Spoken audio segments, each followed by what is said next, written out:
Well, I am very excited today about what we're going to be doing today at Rose Red Homestead. Welcome. We're so glad that you are going to join us today. We're going to be doing cowboy meatballs, and this is going to serve a couple of purposes for us. First of all, it fits really well with our level 1 food storage recipes. The ingredients are panko crumbs, and these crumbs, we really like these crumbs. But the great thing is that they come in a foil pouch that has a Ziploc top, and so they store well. And so we can have these on our shelf, on our food storage shelf, and have quite a supply of those. It calls for 24 ounces of marinara sauce. We can can our own, or we can just buy bottles like this and have those on our food storage shelf. And we always keep a supply of chopped green chilies. These are right from our food storage this time. Frozen hamburger in our freezer. And remember, level 1 is the integration of our freezer, refrigerator, and pantry ingredients. Then an egg, and if we don't have fresh eggs, we can use our freeze-dried powdered eggs. Here are the panko crumbs, and here are some green onions, also called scallions, and we can either grow those, or we can freeze-dry them, or we can just substitute regular onions. We have a lot of dehydrated and freeze-dried onions. And then, of course, salt and pepper and cumin and chili sauce, chili powder. And so everything here is level 1 food storage. The second purpose for us is that we are now, since we're spending about half of our time up at the cabin, getting ready to bug out up there, if that need occurs, we are looking for easy meals, just like we were on Trail Grazers. This is on Trail Grazers. And on Trail Grazers, our former focus was on great food for the trail. Now we're kind of focusing on not just bugging out, but what meals will work really well up at the cabin as well. And these cowboy meatballs will be perfect. So let's get at it. So first of all, we're going to be adding the panko crumbs, the egg, the scallions, and the spices.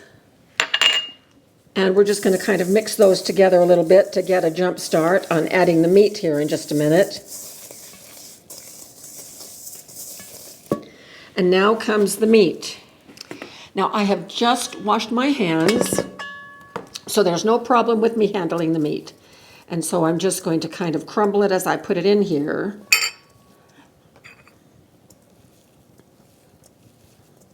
And this is our meatball mixture. So it's pretty easy. And then I'm just going to get my hands down in this. Rotate it around, mix it together. We don't want to overmix. The recipe will be linked below the description of the video.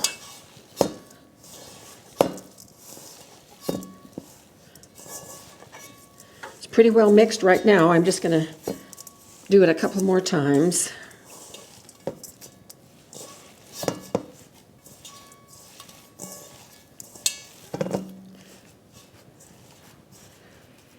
Okay, now I'm going to form the meatballs. These are kind of smallish meatballs. They're about 2 tablespoons each. I'm just going to simply eyeball it. We want between 22 and 25 meatballs is what the prediction is for this amount of ingredients. So I'm going to shape meatballs. Now, if necessary, I can dampen my hands a little bit so that they don't stick, but right now I'm doing fine with this. So I'm going to go ahead and make meatballs, and we'll be back when we are ready to put them in the frying pan. We got 25, and they're going in the pan. This is a 12-inch skillet. We're not going to be able to fit all of them. So we're going to cook them on one side, turn them over, cook them on the other side, and then move them back to the cutting board right here, and then we'll put the sauce together. So I'm going to watch these carefully, and as they brown on one side, I will just quickly flip them over. They will not be done when we move them over, and that's part of the recipe, so that's okay. So we'll be back when the meatballs are out of the pan and we're ready to make the sauce. Meatballs are browned. We're putting in the marinara sauce.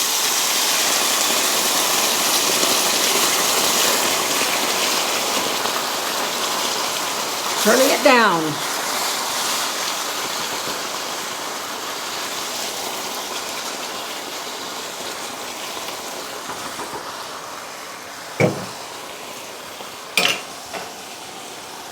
And adding the green chilies with its liquid.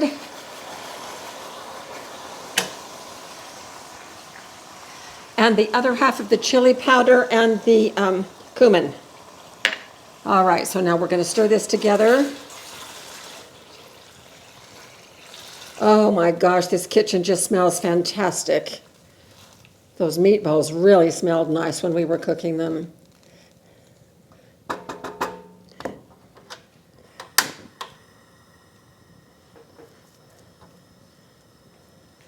All right, now we're going to put the meatballs back in, nestle them down in the sauce.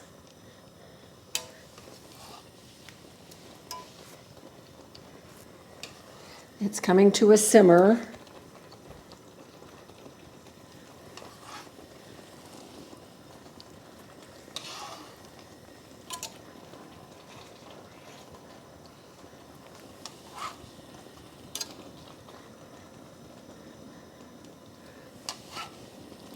Meatballs are all in a single layer now. I'm going to turn it down.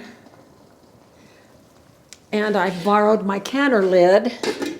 And we're just going to let that simmer, and we will turn the meatballs in about 5 or 6 minutes so that they get done all the way around. We'll check the temperature, and we will come back for the next step when that is done, when the meatballs are all done.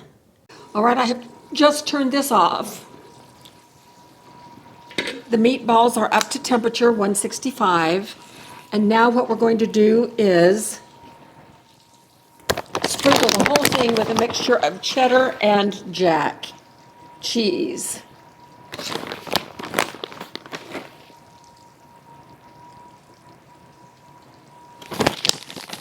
And of course, I'm not measuring because I have a cheese lever in the house. Is that about good, Jim? Oh, a little bit more. Okay.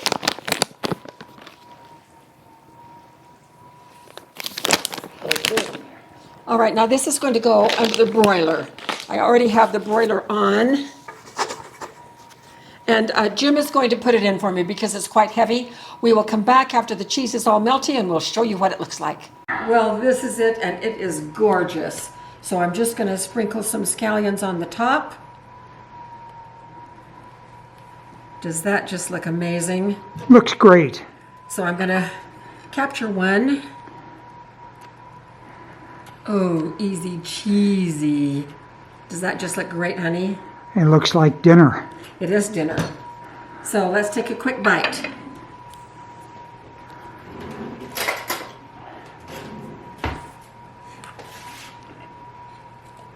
It's going to be very hot. Get some of that cheese over there.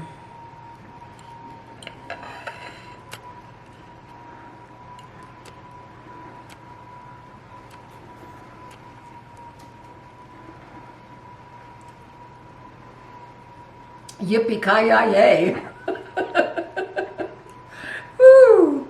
Those cowboy meatballs. Those cowboys sure know how to make meatballs. These are fantastic. Now they can be served over rice or over pasta, or just put in a bowl and eaten by themselves with some sauce over the top. They're just going to be wonderful, and they're going to be perfect for the cabin as well. So try this recipe. You can't miss it. And there's enough here for us to have at least 2 meals. So we can freeze some as well. And so that is what is so perfect about these recipes that we are doing for our level 1 food storage. So thank you so much for having fun with us today as we made these cowboy meatballs. And we will see you again very soon for more videos.